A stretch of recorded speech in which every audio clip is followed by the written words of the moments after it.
سامان 100 برس کا، پل کی خبر نہیں۔ تھوڑا سا وقت ہے، اس وقت کی حفاظت کیجئے، اس کو یاد الہی میں گزاریے۔ آج موقع ہے، توبہ کا دروازہ کھلا ہے، کل یہ دروازہ بند ہو جائے گا۔ اس وقت کے پچھتاوے سے کوئی فائدہ نہیں ہوگا۔ آج کا پچھتاوا کل کی بہتری کی ضمانت ہے۔ وقت پر کافی ہے ایک قطرہ بھی آب خوش ہنگام کا، جل گیا جب کھیت برسا می تو پھر کس کام کا۔ آج موقع ہے، وہ کسی نے کہا تھا آج ساوی نے کھلے راوی نے، انج ٹوک نوکھڑے ٹکڑے نہیں۔ روز ایسے وقت نہیں آتے ہیں، آج وقت ہے، آج توبہ کا در کھلا ہے۔ مغرب سے سورج طلوع نہیں ہوا، یہ ڈوبتا سورج ہمیں روز کوئی خبر دیتا ہے کہ جناب تم بھی ڈوبنے والے ہو۔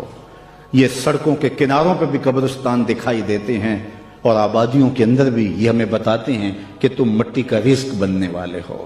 یہ بڑھاپا، یہ جو ہے وہ ڈھلتی جوانی، حضرت یعقوب علیہ السلام نے اسرائیل سے وعدہ لیا تھا کہ میری روح قبض کرنے کے لیے اچانک نہیں آنا، پہلے کوئی قاصد بھیج دینا تاکہ میں موت کی تیاری کر لوں۔ حضرت اسرائیل نے وعدہ کر لیا کہ میں آپ کو پہلے ضرور بتاؤں گا۔ ایک عرصہ گزرا تو حضرت اسرائیل حاضر خدمت ہوئے، پوچھا کدھر آئے ہو؟ کہا قبض روح کے لیے آیا ہوں۔ کہا تم نے تو وعدہ کیا تھا کہ اچانک نہیں آؤں گا، پہلے کوئی قاصد بھیجوں گا، تم نے تو کوئی قاصد نہیں بھیجا۔ حضرت اسرائیل عرض گزار ہوئے، حضور آپ کے سامنے کتنے لوگوں کی موت واقع ہوئی، یہ میرا قاصد نہیں تھا تو اور کیا تھا۔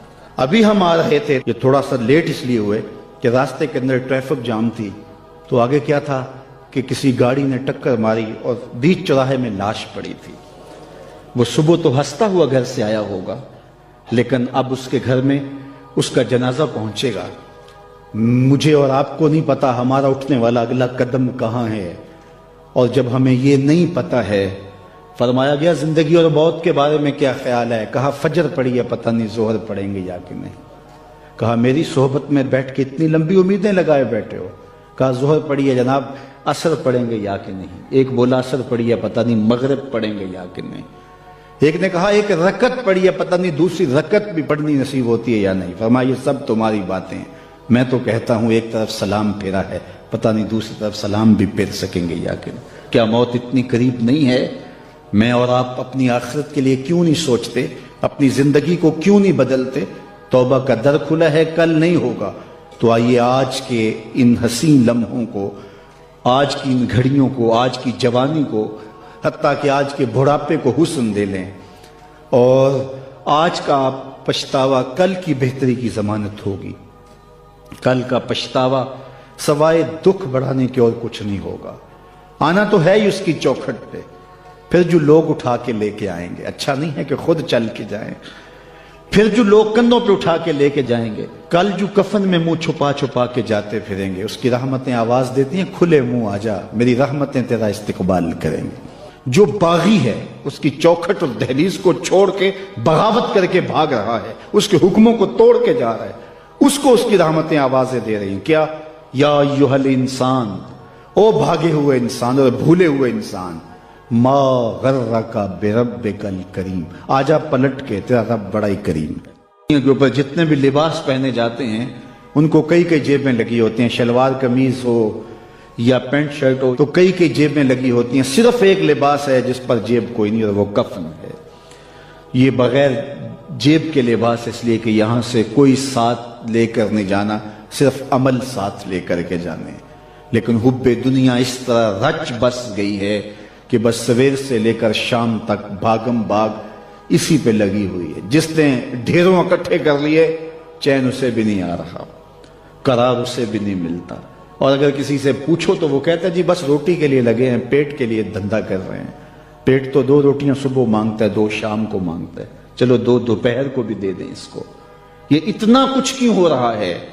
یہ حب الدنیا و کراہیت الموت، یہ دنیا کی محبت، اور حب الدنیا راس و کل خطیہ، ہر گناہ کی جڑ دنیا کی محبت ہے۔ آقا کریم نے فرمایا مجھے اس بات کا کوئی ڈر نہیں ہے کہ میرے بعد تم شرک میں مبتلا ہو جاؤ گے، بت نہیں پوجو گے، تم شرک میں مبتلا نہیں ہوگے، مجھے اس بات کا ڈر ہے کہ میرے بعد تم دنیا دار ہو جاؤ گے۔ دنیا میٹھا خواب ہے، اور اس دنیا کے اوپر ہم آئے ہیں چند دن کے لیے، لیکن لگتا ہے کہ یہاں سے ہم نے جانا ہی نہیں ہے۔ میں نے آج تک نہیں دیکھا کہ کسی مردے کو سفید رنگ کے علاوہ کسی اور رنگ کا کفن دیا گیا ہو، کالے رنگ کا، نیلے رنگ کا، پیلے رنگ کا، حالانکہ شریعت میں جائز ہے۔ کوئی سیاہ رنگ کا کفن دے دے جائز ہے، نیلے رنگ کا کفن دے دے جائز ہے، لیکن حضور کا ایک فرمان کہ اپنی مسجدوں کو زینت سفید رنگ سے دو اور اپنے مردوں کا کفن سفید رنگ سے دو۔ سفید رنگ سے کفن دینا مستحب ہے، لیکن اگر کوئی اور رنگ سے کفن دے دے تو وہ بھی جائز ہے۔ لیکن ہم نے وفات کے موقع پر کبھی اس مستحب کو بھی ترک نہیں کیا، یعنی غم کا موقع ہو تو ہم مستحب بھی ترک نہیں کرتے، اور شادی کا موقع ہو تو صرف ایک نکاح رہ گیا ہے جو سنت کے مطابق، باقی ہماری پوری شادی کی رسوم و رواج جو ہیں وہ ساری شریعت سے متصادم ہو گئی، الا ماشاء اللہ۔ باقی صرف نکاح رہ گیا، تو وہ بھی لوگ کہتے ہیں وہ پہلے جا کے مسجد میں کر آئیں تاکہ یہاں یہ تکلف بھی نہ ہو، اور وہاں پوری ہماری شادی کی تقریب جو ہے وہ ہماری مرضی کے مطابق۔ یہ خاندانی رسم ہے، یہ ہم نے میڈیا پہ دیکھی تھی، یہ سوشل میڈیا پہ دیکھی تھی، یہ ہمارے ایک دوست کی شادی پہ گئے تھے، یہ ہم نے وہاں دیکھا تھا، اور کتنی تہذیبوں کا مغلوبہ بنا کے ہم ایک تقریب کرتے ہیں اور اس میں ہماری خواہش ہوتی ہے۔ ہم شریعت سے نہیں پوچھتے کہ شریعت اس کے بارے میں کیا کہتی ہے۔ تو کیا اسلام غموں کا مذہب ہے، دکھوں کا مذہب ہے؟ خوشی کے موقع پر آپ اسلام کو نہیں بلائیں گے؟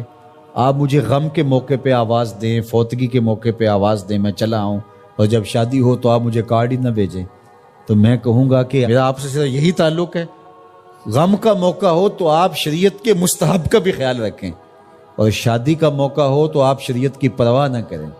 تو یہ تو پھر آپ کی مرضی کا دین ہوا نا، جہاں چاہا اس کو پسند کر لیا، جہاں چاہا دین کو چھٹی دے دی۔ کاروبار میں، اپنے طرز زندگی میں، اپنی سیاست میں، اپنی پارلیمنٹ میں، اپنی کچہریوں میں، اپنی عدالت میں، اپنے میڈیا ہاؤسز میں کہیں دین نہیں ہے۔ دین کہاں رہ گیا؟